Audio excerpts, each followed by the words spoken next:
You are looking at Julian's pronunciation guide, where we look at how to pronounce better some of the most mispronounced words in the world, like this other curious word. But how do you say what you're looking for today? We are looking at how to pronounce these names, as well as how to say more confusing biblical names from the Bible that many get wrong.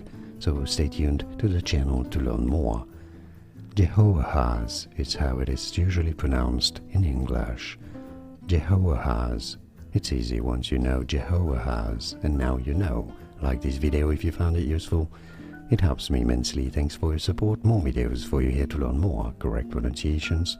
Thanks for watching. Here are more videos on how to pronounce more confusing words and names too many mispronounced. Like this video if you found it useful. I appreciate your support. I'll see you soon, and thanks for watching.